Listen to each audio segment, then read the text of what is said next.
Il y a des carrières et il y a des trajectoires. Aujourd'hui, je reçois un homme, pas simplement un pharmacien. Un homme qui a passé 25 longues années derrière le comptoir, au plus près de ses patients. Cette période dont nous sommes tous un peu nostalgiques aujourd'hui, où les pharmaciens étaient plus un professionnel de conseil et d'orientation, à l'écoute de ses patients, de leurs douleurs et de leur mal-être. De 90 à 2015, il a vu défiler les visages, les urgences, les pénuries, mais aussi les espoirs. Et plutôt que de subir les systèmes, il a fait le choix de l'organiser. Co-fondateur de la Fédération algérienne de la pharmacie, président du SNAPO, mais surtout l'un des tout premiers à comprendre que la solidarité professionnelle pouvait devenir une infrastructure. C'est ainsi qu'est née la bourse du médicament, une plateforme pionnière, un outil simple, radical, mais surtout humain, qui permettait aux pharmaciens de s'entraider et de faire circuler les médicaments pendant la dure période de pénurie qu'ait vécue l'Algérie. Parce qu'un professionnel de la santé est avant tout un acteur clé de la société. Son engagement l'a naturellement mené là où les regards se détournent trop souvent. Une association dédiée aux enfants en situation de handicap moteur d'origine cérébrale, dont est issue une école inclusive, l'école des citoyens. Des enfants laissés de côté par le système classique. Et, pour la première fois, un espace leur permettait d'apprendre, d'exister, de grandir et de s'épanouir indépendamment de leur situation de handicap. Asseyez-vous donc confortablement et prenez tout ce qu'il vous faut. Car aujourd'hui, nous parlerons du parcours exceptionnel d'un homme, des défis sanitaires actuels, des responsabilités personnelles, mais aussi des pistes de réflexion concrètes pour toutes ces problématiques. Okay, let's go. Bonsoir et bienvenue dans ce tout nouveau numéro du format expert sur Let's Go. Aujourd'hui, j'ai le grand plaisir d'être avec Dr Kadad Abdelatif. Bonsoir Merci. docteur. Bonsoir. Merci de m'avoir honoré de cette interview. Merci pour l'invitation. Ouais, C'est moi qui vous remercie. Ça me fait énormément plaisir d'être là avec vous. Un plaisir grandement partagé. Alors, avant de commencer après cette présentation, je vais vous donner un peu la parole. Mais là, avant, je vous propose un jeu. Devant vous, il y a 3 petites cartes. Je vous propose de détourner et de répondre un à un. Ça vous dit? Oui, bien sûr. Okay. Je vous propose de commencer par celle-là.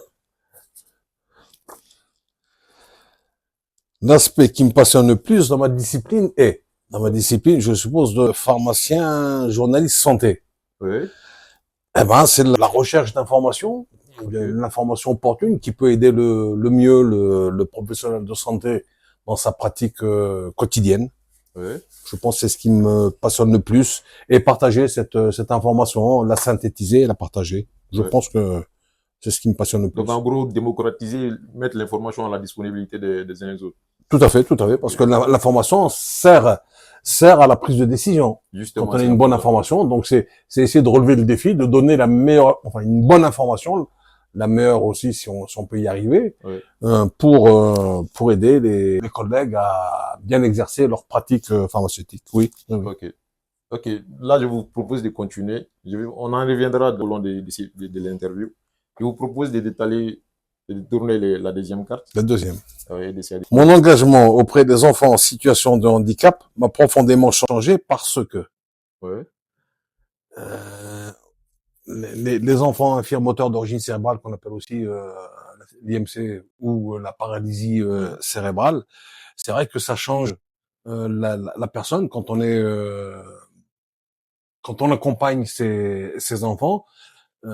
Parce qu'ils ont des activités très très limitées et puis grâce à ce qu'on peut faire, on peut leur ouvrir de nouvelles perspectives. Et puis je trouve ça valorisant en ce qui me concerne. Donc ça m'a changé. J'ai une autre perception de mon environnement ou des situations de personnes qui sont dans ces situations de handicap. Ok, merci. Maintenant, pour finir la troisième. Si je suis honnête, il y a eu des moments où j'ai eu envie d'abandonner, surtout quand, c'est une question, hein. C'est vrai, il faut être honnête. Et effectivement, j'ai eu parfois des moments où je me suis dit, j'avais envie de claquer la porte. Ouais. Ou et quand c'était des moments passagers. Hein. Il faut être honnête. Ils n'ont pas été trop fréquents, surtout avec le temps. Avec le temps, on gagne plus en sagesse, en maturité, et puis on affronte plus facilement un peu les problématiques qui se présentent à nous. Donc en gros, effectivement, il y a eu des moments pas fréquents, heureusement, mais c'est arrivé effectivement. Un moment de d'échecs potentiels. Ouais. D'échecs potentiels, c'est frustrant un échec. Ouais, justement. Ouais. Mais c'est aussi, ça a une dimension aussi constructive, je pense. Bien sûr, bien Ouais, sûr. ouais, ouais. Parce que si ça nous permet de reculer pour mieux sauter, Ouais. euh, c'est apprendre de ces échecs aussi. Ouais. Hein. On apprend avec nos échecs, et puis on devient plus sage aussi. Ouais, Aussi, c'est un justement. peu la vision. Vous qui êtes justement un pharmacien journaliste scientifique, est-ce que vous pensez qu'aujourd'hui, les pharmaciens continuent de jouer leur rôle de conseiller au niveau de l'officine surtout? Alors, on parle du contexte national, du contexte algérien. Algérien, ouais. Euh, les pharmaciens ont de plus en plus de difficultés. Ce que je vois, hein, bon, ça n'engage que mes observations. Les pharmaciens ont, et de par l'expérience, les 25 années par lesquelles je suis passé, on a de plus en plus de difficultés, on avait de plus en plus de difficultés à répondre effectivement à la demande des patients. Pourquoi? Parce que il y a un changement de la configuration de la pharmacie, Ouais. un changement de la configuration où le pharmacien et son équipe, hein, parce qu'il y a toute une équipe hein, avec le pharmacien, ont de moins en moins de temps Okay. accordé. Donc, malheureusement, je le dis avec beaucoup de déception, à accorder aux patients parce que ce changement de configuration de l'officine a fait que elle se perd de plus en plus vers des tâches administratives. Okay. Administratives qui sont surtout liées au fonctionnement du tiers payant. Le tiers payant, c'est vraiment des tâches méticuleuses. Il faut faire attention aux médicaments délivrés d'un point de vue strictement comptable ou financier, compter les vignettes, les scotcher. Donc ça prend c'est vraiment un travail, il faut vraiment être concentré sur ce qu'on fait, parce que s'il manque une vignette, une ordonnance, par exemple, chez un malade chronique, peut être rejetée par la sécurité sociale. Ouais. Et donc, ça demande beaucoup de concentration. Compter les boîtes, par exemple, pour les malades chroniques qui ont des traitements de 3 mois, donc ça fait quand même pas mal de boîtes. Et donc, on a toujours cette angoisse de se tromper, d'oublier une boîte. Ouais. Donc, et tout le temps passé dans ces tâches administratives, on aurait pu le passer avec nos patients.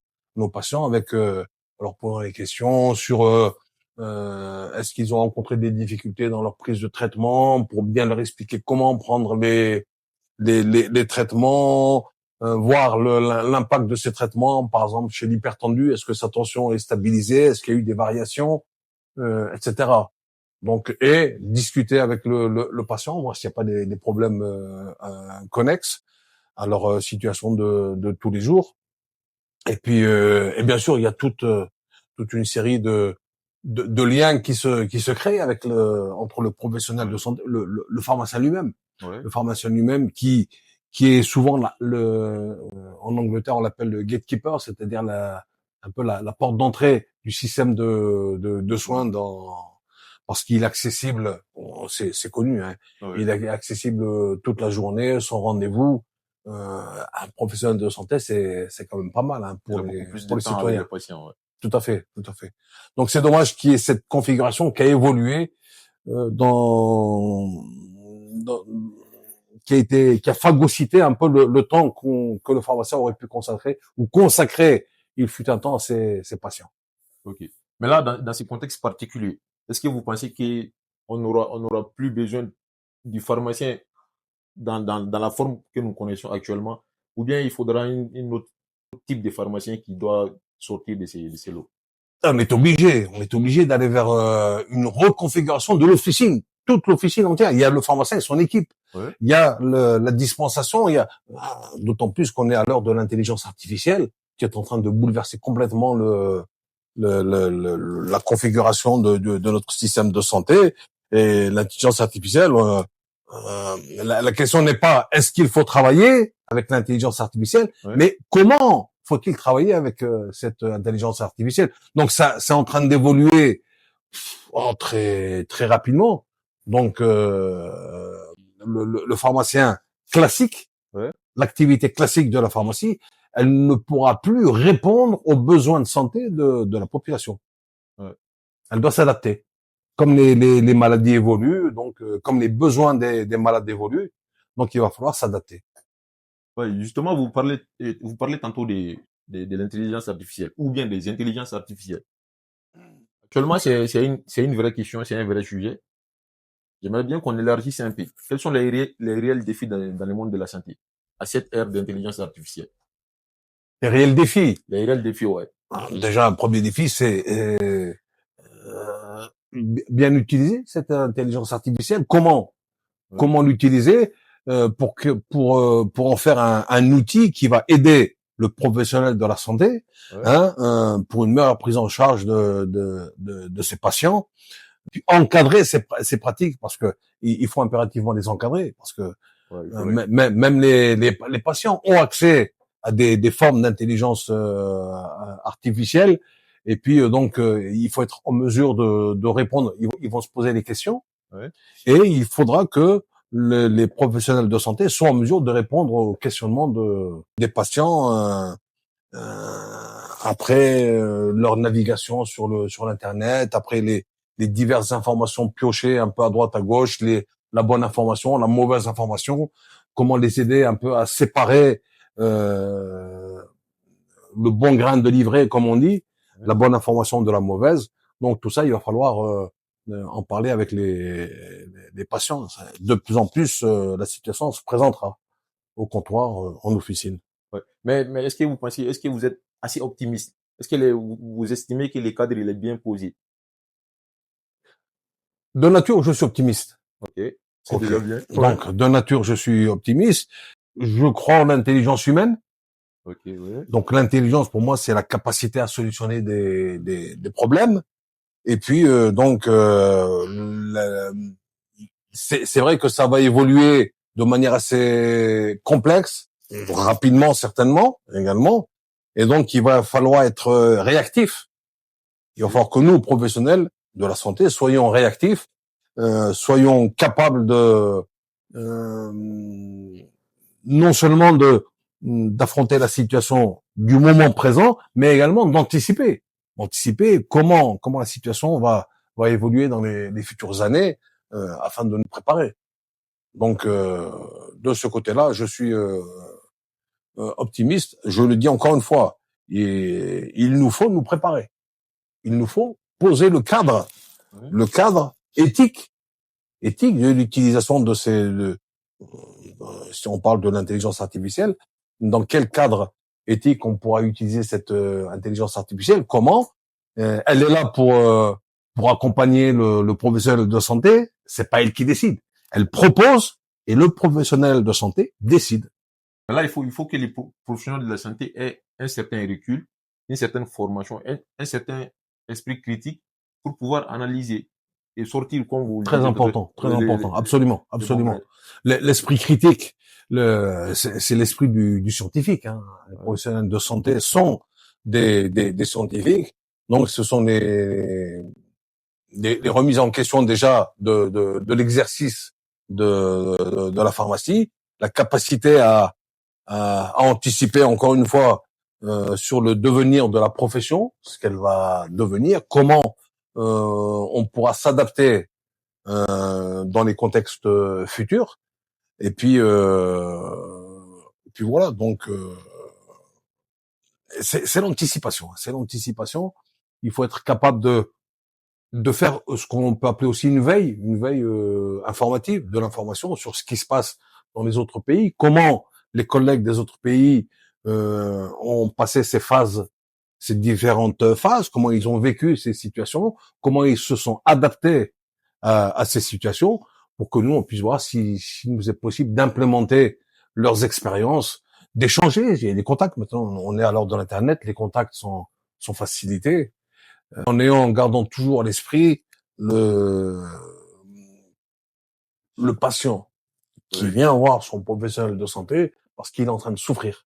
Gardez à l'esprit que celui qui souffre, c'est lui, c'est pas nous. Donc il faut faire de l'empathie, savoir être à l'écoute, savoir le comprendre, pour lui offrir la meilleure solution. Alors aujourd'hui, les budgets alloués à la santé est de plus en plus un vrai sujet. Là, on a l'habitude de dire que la santé, elle n'a pas de prix, mais elle a bien sûr un coût. Tout à fait. Et donc, comment sensibiliser la population à un usage rationnel des moyens sanitaires? D'autant plus que la sécurité sociale, c'est l'ensemble des cotisations de cette même population. Entre autres, avec les budgets de l'État. Alors, sensibiliser les populations, après, c'est la vie en société. Dans une société, il y a des règles. Il y a des règles, et puis il y a toute une éducation qui est acquise tout au long du développement depuis le plus jeune âge du citoyen jusqu'à un âge plus avancé. Donc il y a des règles qui sont acquises on parle de la santé certes, mais on peut commencer par exemple dans le pays, par exemple à l'échelle du continent africain, l'importance de l'eau, de ne pas gaspiller les ressources hydriques. Ce sont des apprentissages qui se font tout au long du développement du citoyen, parce qu'on en fait quoi après, à terme, on en fait un citoyen conscient des enjeux, que les ressources naturelles ne sont pas éternelles. Illimité, voilà. Et puis qu'il faut les préserver et penser aux générations futures, que ne pas gaspiller, parce qu'il y a malheureusement beaucoup de gaspillage sur tous les niveaux dans nos sociétés. Et donc c'est comment est-ce qu'il est possible d'éviter ces gaspillages en faisant prendre conscience déjà à nos concitoyens de tous ces éléments, de cette nécessité, je vais me répéter, de cette nécessité de laisser un patrimoine pour les générations futures. Là, je rappelle que vous avez une formation en santé publique et l'EHSP de Paris. Là, concrètement, est-ce que vous pouvez nous donner des mesures concrètes, palpables, pour s'y prendre concrètement dans cette sensibilisation de la population? Des mesures concrètes, il y a dans notre loi santé, ça existait aussi auparavant, l'éducation sanitaire, l'éducation à la santé du patient. Déjà, c'est l'aider à comprendre un peu aider à chacun à comprendre sa maladie ou la maladie de leurs parents, de leur entourage, pour mieux y faire face, pour mieux prendre en charge le patient concerné. Après, c'est le système de santé. On a un système de santé qui est sur la base de la Constitution, qui est gratuit pour la population. Mais cette gratuité, elle n'est pas à 100%. Il y a toujours ce qu'on appelle une partie qui est supportée par le citoyen. Et puis on constate que cette partie augmente de plus en plus. L'out of pocket, c'est la partie supportée donc par le citoyen. Elle augmente de plus en plus. Et les ressources allouées au système de santé sont des ressources également limitées. On a 100 dans la poche. Le décideur, il a 100 en poche. Où va-t-il allouer ces 100, cette monnaie ou cet argent vers quel secteur? Comment? Donc ce sont des éléments sur lesquels il faut réfléchir. Il faut réfléchir tous ensemble. Et c'est pas une spécialité. Ce sont des équipes pluridisciplinaires qui réfléchissent ensemble, chacun avec sa vision, la vision du professionnel de santé, de l'économiste, de l'épidémiologue, etc. L'ensemble du sociologue, bien sûr, l'ensemble de ces personnes apportent leur propre vision et ça forme, on va dire, une vision commune pour essayer de trouver les meilleurs plans communs. Ok. Alors, vous qui avez une approche continentale de la santé, de l'économie, de la société, comment, comment pensez-vous que l'Afrique pourrait-elle s'y prendre concrètement pour une approche beaucoup plus pragmatique de la santé, plus adaptée à ces réalités locales? Déjà, il y a un grand pas qui a été réalisé avec la création de l'Agence africaine du médicament. Donc, il y a en plus des divers accords économiques qui existent avec les divers pays du continent, donc qui facilitent les échanges, autant des marchandises que des personnes. Et donc, cette agence du médicament, elle va permettre d'harmoniser un peu les réglementations sur l'ensemble du continent. Et c'est un élément très important parce que quand on harmonise les réglementations avec toutes les parties prenantes, ça permet bien sûr des échanges, mais également sont des échanges d'expérience, des échanges de et cette réglementation, elle est harmonisée et puis elle évolue. Donc on sera beaucoup plus réactif ensemble. Chacun apportera sa petite pierre à l'édifice. Et puis, j'espère que dans le temps, ça permettra d'inscrire une santé plus près du citoyen à l'échelle continentale. Et les échanges sont très très importants. D'où l'approche, comme vous dites, continentale, des questions de santé. L'Afrique, c'est le continent qu'on peut classer de plus riche, et pourtant il y a un taux de pauvreté malheureusement trop important, ce qui n'est pas normal. Et donc ces connaissances, ces échanges permettront, je l'espère, à terme de rapprocher les peuples, les échanges. Ouais, c'est important. Les échanges au niveau des connaissances, au niveau de la recherche et du développement, au niveau de la prise en charge des patients, au niveau de l'identification des pathologies, des différentes pathologies, et bien sûr de la réactivité en cas d'épidémie ou en cas comme c'était le cas par exemple avec le Covid. Ouais, justement, vous parlez de réactivité. Et est-ce que vous pourrez développer un peu l'interopérabilité des systèmes concernant plus précisément dans le cas de l'intelligence artificielle? Alors, l'interopérabilité des systèmes, bon, c'est une autre dimension. Ouais. Cette interconnexion, déjà, il faut déjà la mettre en place déjà à l'échelle d'un pays. Okay. Il faut que l'ensemble des structures sanitaires publiques et privées utilisent un système qui permet l'interopérabilité, l'échange de données. Il faut que l'organisme payeur en général de l'assurance maladie, la sécurité sociale, également puisse exploiter et partager les données vers les académiciens, les universitaires, pour pouvoir réaliser des études qui vont servir aux preneurs de décision. Ouais. Ainsi, celui qui prendra la décision sur la base de ces études prendra des décisions sur des bases solides, des bases scientifiques, et donc forcément elles seront plus rationnelles, on va dire. Ouais. Alors, l'actualisation de la connaissance avec la formation médicale continue, est-ce que vous avez des pistes de solutions pour pouvoir permettre justement à ceux qui sont vraiment intéressés? Parce que c'est important. Ben, écoutez, ce ne sont pas mes solutions, est obligatoire. Elle est inscrite dans la loi, elle est rendue obligatoire par la loi santé, la loi de 2018, elle l'était bien auparavant, la santé, et puis c'est logique, parce que les connaissances en santé, comme les maladies, ça évolue, et les connaissances, les compétences acquises sur les bancs de l'université, au bout d'un certain temps, elles sont un peu désuètes. Et c'est pour ça qu'il faut impérativement entretenir ces connaissances avec les développements de la médecine. Malheureusement, les textes d'application sur comment la mettre en place n'ont pas encore été élaborés.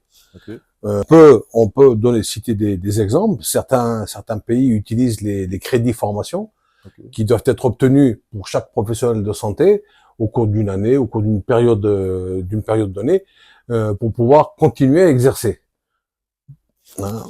100, 200 crédits, formation, etc. Ça dépend. Okay. Et puis, ce sont des formations qui se font tout au long de l'année. Chaque formation a un nombre de crédits bien déterminé. Et puis, en fin d'année, on fait le total de tous les crédits obtenus. Dans d'autres pays, il y a une évaluation. Okay. Avec un examen, si vous voulez, tous les 2 ou 3 ans sur les une évaluation des connaissances à la lumière des années de développement de la santé. Donc c'est actualisé. Donc les modèles existent, restent en ce qui nous concerne, en ce qui concerne l'Algérie, restent les textes d'application. Ok. Voilà. Alors, je rappelle que vous êtes journaliste médical, Oui. journaliste scientifique. En quelque sorte, Let's Go, en fait, c'est une continuité de ce que vous faites déjà. Et si vous avez un dernier message à faire passer à ceux qui nous écoutent, quel sera-t-il? Ben le message que j'ai à faire passer, on est dans un contexte, on l'a dit, hein, à l'heure de l'intelligence artificielle, de l'internet, etc. On a vu le gros problème qu'il y a eu avec le Covid, Ouais, où il y avait une très grosse problématique où l'élite, on va dire, de la virologie, l'élite internationale de la virologie, ouais. n'arrivait pas à trouver un terrain Un terrain d'entente, d'attente, ouais. notamment à propos de la vaccination. Donc nous, qui sommes les professionnels de santé en face de nos patients, on imagine la difficulté que l'on peut avoir. Donc le message que je souhaite transmettre, c'est de préserver un peu cette confiance que devraient avoir ou qu'ont les patients envers leurs professionnels de santé. Le professionnel de santé devant faire preuve de modestie, Ouais, c'est il doit important. rester humble, il doit actualiser bien sûr ses données et surtout utiliser c'est un peu plus difficile, hein, utiliser des sources référencées. On a une autorité sanitaire, comme dans Ouais, tous les pays, chaque ouais, pays, il y a le ministère de la Santé.